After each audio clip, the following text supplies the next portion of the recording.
Hello, welcome back for our next TMAG Mystery Tour. My name's Veronica and today I'm here with Grace Williams, who is the leader of the Contemporary Migrant Research Project. Today we're coming to you from our TMAG Collections and Research Facility here in Rosny on the eastern shore of Lutruwita, Tasmania, and we're meeting on the land of the Murawinina people.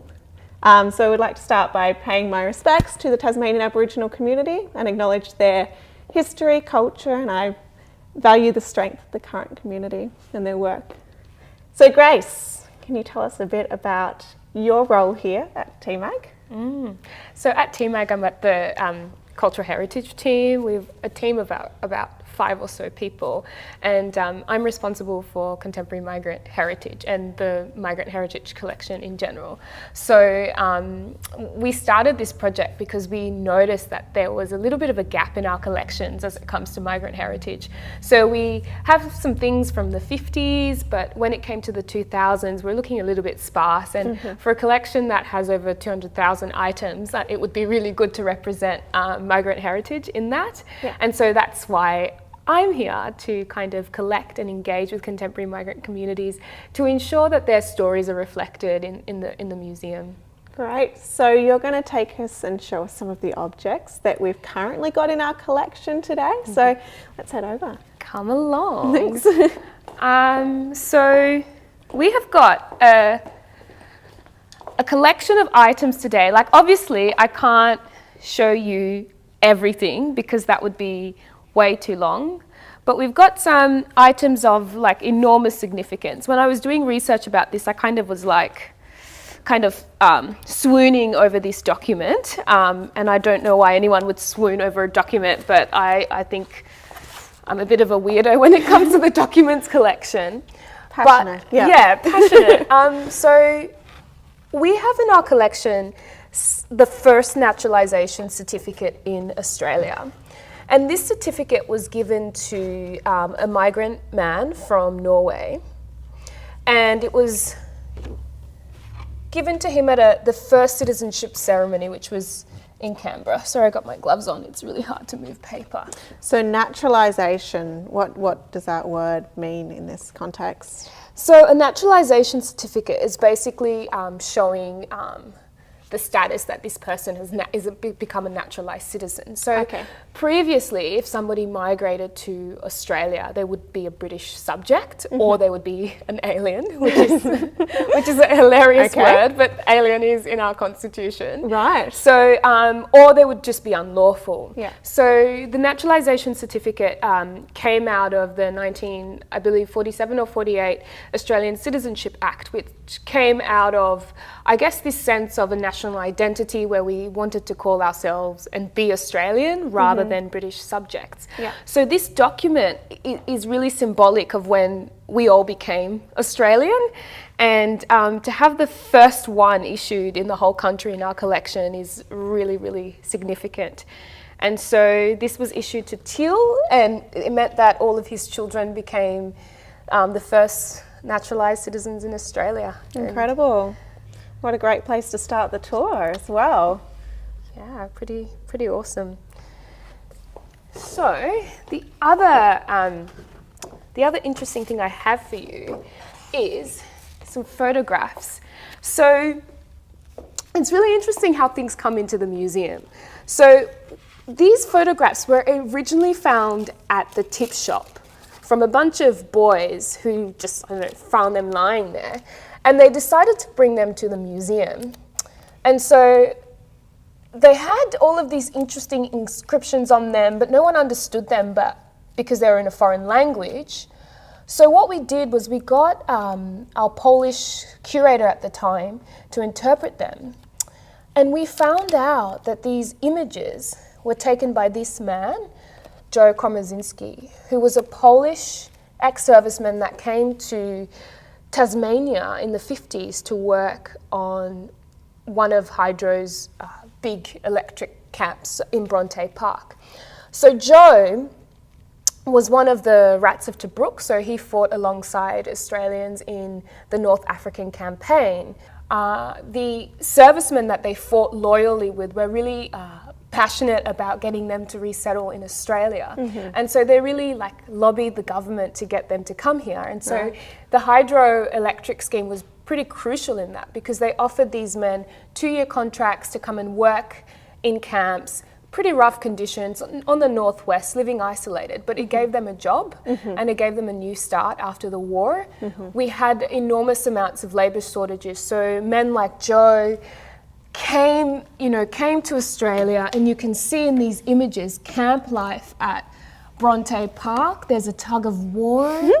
You can see also the recreation of an Anzac Day ceremony in the camp. So there is this ritual of becoming Australian. Joe applied to be a citizen and was granted that. He married a woman called Eileen from Sandy Bay, and they have 2 children. This is them in the camp. So you can see that, these camps were a significant part of forming a new Australian identity, coming together after something as tragic as World War II, and kind of rebuilding in this massive infrastructure project. So yeah, they literally built their homes in Tasmania and married and continued to live here. Yeah, fabulous. So that's Joe's story. The other information I have for you, Veronica, is these migrant cards. So after World War II, there was a lot of labour shortages, and this is a little bit of a sad story, because a part of a way of the government addressing its need to have workers in was removing children from their families in Europe and bringing them to Australia. Around about 300 came to Tasmania. I think the last wave was in 1974, so this is in quite recent history. And so when children came here, they had to be educated in how to speak English. Even though most of them were from Britain, they still needed to have an education. And so the Tasmanian Education Department produced these learning cards which helped children to learn like the key words in communication. And what I find really interesting about these cards is just how British they are. How incredibly British they are. So even though, we have a naturalisation certificate, we call ourselves Australian, there's still a little bit of like British cultural hegemony in how, we're educating children and how they're engaging. They're learning about, the bus conductress and Liverpool Street Station and milkmen dressed like pilots. The other interesting thing that the Department of Education also produced was things like, a book about guns, which I find interesting. The first line, it says, "This is the fourth book of this series. Tony is shown by his father how to take down his father's rifle, to clean it, put it together again." But also what I find really heartbreaking as well is this book about how to get dressed. And I think that because a lot of children would have come here unaccompanied without their parents, they'd have to dress themselves. And so this is a way where I guess they were preparing these kids for the new lives as adults. A lot of these children ended up working on farms and providing labour in an economy that was obsessed with populate or perish. This was the narrative post-war in Australia, which was really about filling labour shortages and ensuring that we were, economically viable to recover. Yeah, gosh. Do you have any questions? I do have a question. Do you know the children that came, were they under, who looked after them? So these children were put into institutional care settings. And unfortunately, there was a lot of abuse that occurred in those institutional settings, and there have been subsequent apologies from the British and Australian government about what happened to them. But they were primarily put in these government facilities, and I think some churches also cared for them as well. Gosh. Great. Well, I'm sure they've got a great knowledge about guns and pig farming. And, this is the other text how about to get dressed. pig farming and airports. So it's really interesting how, you know, even in that time in the 50s. And this was produced in Launceston. So yeah, it's really interesting. The other item that I have from you is, I think, a lot more positive. Okay, great. We need a bit of an uplift after that. It reflects a part of Tasmania's really long Chinese heritage. So this story is really special. So this is some of Helene Chung's equipment that she used when she was living in Beijing as Australia's first foreign correspondent to China. So Helene's maternal grandfather, I believe, maternal great-grandfather, came to Tasmania in the 1880s to tin mine. So she's a fourth generation Tasmanian. And so we have a rich cultural heritage of Chinese people coming into the northwest, working on the tin mines and then building these businesses that involved agriculture, fruit markets, restaurants, market gardens. And so Helene's maternal great-great-grandfather was in the northwest, and then her grandfather moved down to Hobart, started a market garden fruit enterprise.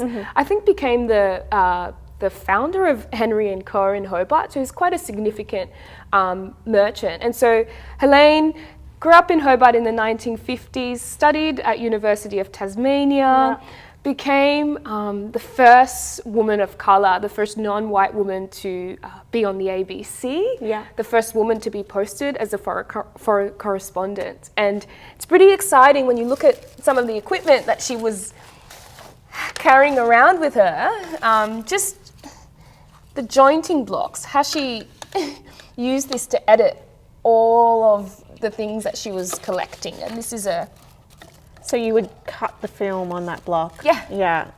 Amazing. It's amazing. I mean, one of Helene's bikes, she's also donated bikes in that corner over there. I probably don't have time to show that to you. Yeah, and we were saying that was on display not that long ago in TMAG's history gallery downstairs. So, yeah. She's and quite the story was on the TV as well, I think. Because she's a really significant Tasmanian woman, and her contributions have been immense. So, and I always get excited when we acknowledge that part of our history in Tasmania that goes for a really long time, but also like integrating the contemporary aspects of, you know, modern Chinese migrants.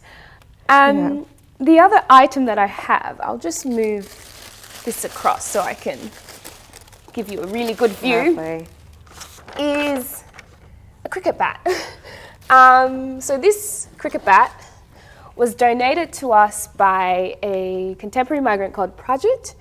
And this was the bat that he used on the first day of founding the first intercultural, like multicultural cricket club in Tasmania called the Summerlease Eagles.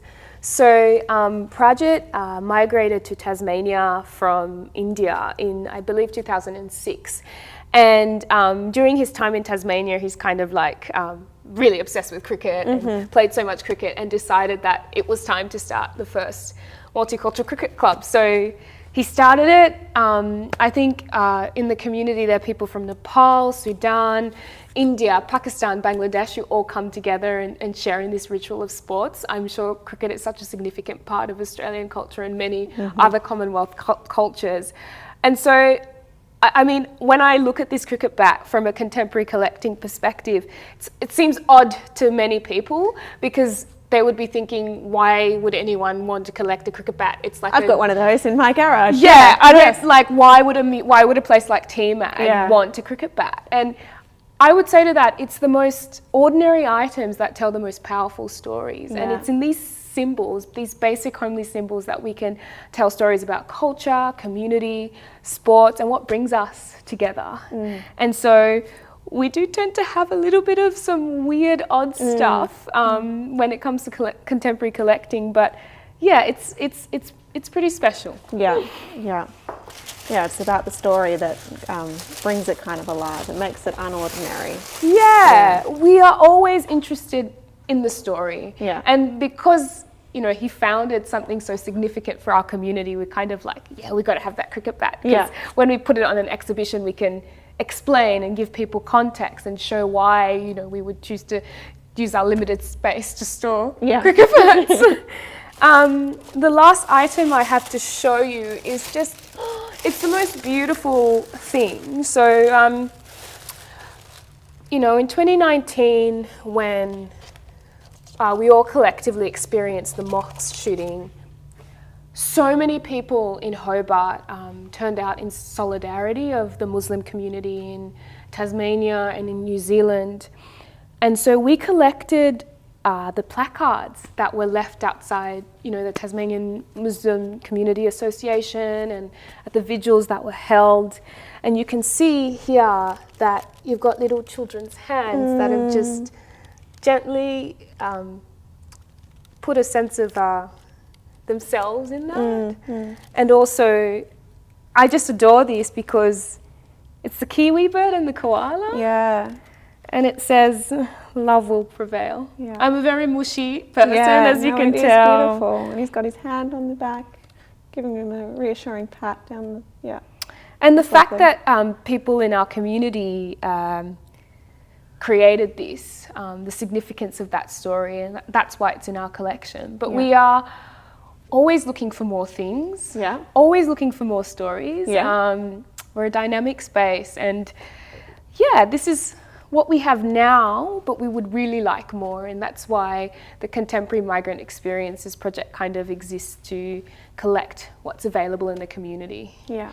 So that's what you're doing now. So you're helping, can you tell us a bit about the workshops you're running and the things you're doing to help people to preserve their histories? Yeah, so when it comes to migration, people sometimes feel quite scared handing over things that are so special to them. So this project really has two components. One is about empowering and supporting migrant communities to basically record their own history, to preserve their heritage. So we have object handling workshops, and we teach people, like, you've got beautiful family photographs, this is how you store them. You've got silver, you've got, what else? Textures. So, a lot of communities have saris and things. And so we get our conservators in there and basically teach people, this is how you look after your stuff. In case you want to give it to us one day, we're always here. But if you want to keep really good collections, these are the basics of keeping your things well into the future and preserving it.